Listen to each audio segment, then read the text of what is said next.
because what you're going to hear is a series of tutis, or a series of downbeats that apparently don't have any connection with each other. But it's not a collage, it's a bricolage. So this works. What is a bricolage? Well, I decided that a bricolage is something concrete, made of disparate elements, debris, residue from other creations, and it creates structures out of the events of the tutis. That's beyond a collage. Collage would mean they would just be separate. So they are bound together by a set of possible relationships and driven by the individual cello. So it's a piece about the individual against the mass, which is the orchestra, and which is a standard problem of society.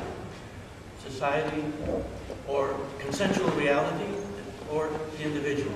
The individual sometimes has another vision of what that is. The tutis are torn out of context from the classical repertoire and are rearranged without any meaning in themselves, which is difficult for the orchestra because they want meaning. So now that meaning is lost, so the tutis only have a meaning in relationship to each other, and the soloist is constantly stinging the orchestra. He's a gadfly. He provokes. The first downbeat, he refuses to play. That's a sign that something's up. He's a trickster. And the tutis become the series of myths in a process of transformation. One breaks into a chain of transformations, so that the tutis are never really arriving anywhere, except at the end, which is an exception. So each tutti is always in the process of becoming another tutti, and this paradox replaces traditional meaning. Just to give you an idea, the piece came in a dream. I was looking out over the Pacific with the conductor Jin Dong Kai, and in this strange dream, I had an idea of the last orchestra in the world falling off into the ocean in one of California's cataclysmic earthquakes. Now, as they collapse into the water, I'd like you to hear the water. Here's our ocean. This drone runs throughout the piece.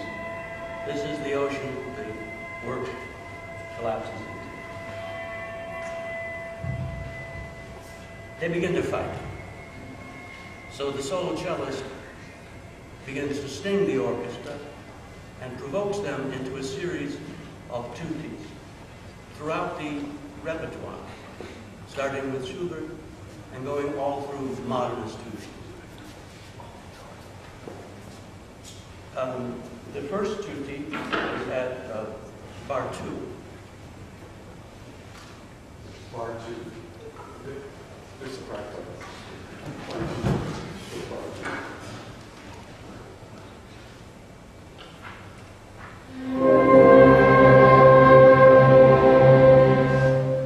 So they are already awakening, they are asleep, but the cello is going to sting them to awaken. And as we move along with these tutis, bar 26, the orchestra responds angrily from Schubert's Rosamunde. The first one is the Fourth Symphony of Schubert.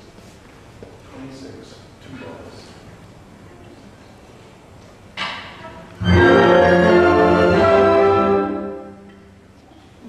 Now, in the meantime, the cello has mocked this with motifs completely mocking what the orchestra does.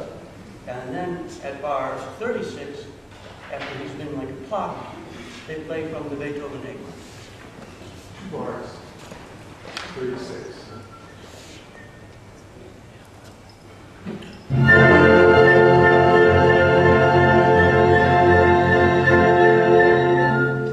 Now, at bar 61, we have the last worthy quote.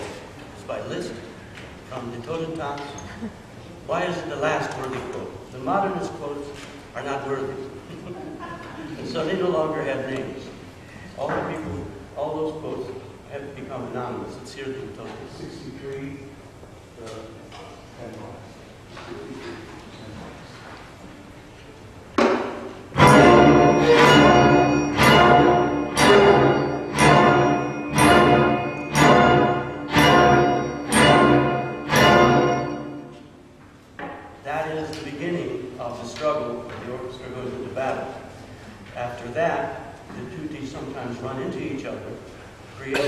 strange hybrids.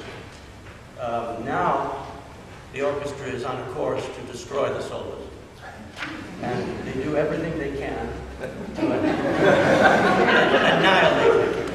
And he's unfazed. He's like Till Jugenspiegel. He just doesn't get it, but he's not going to stop with his vision of things. And at bar 101, the last notes of the Rite of Spring, Stravinsky.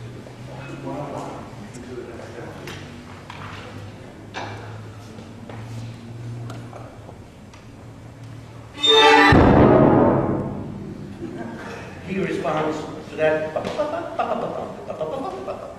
He doesn't care. We go on a journey here. He has a big cadenza. And after the battle, we start to have a rapport. We go through many cataclysmic shakes in which the cello survives miraculously. And in the third section, we start to have an accord. Something's happening.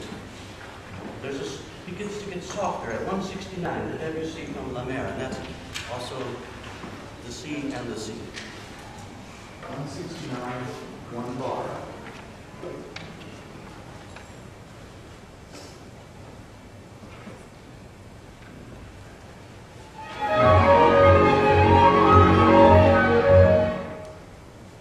The tacits start to get longer between the two pieces, and we arrive at the very end at 187, which is an end object. So this thing is a spiral. It can keep going, but we have to attach some object to just stop the thing for a minute. And here we get the original Schubert fourth now changed. That is bar 187. 187 twice.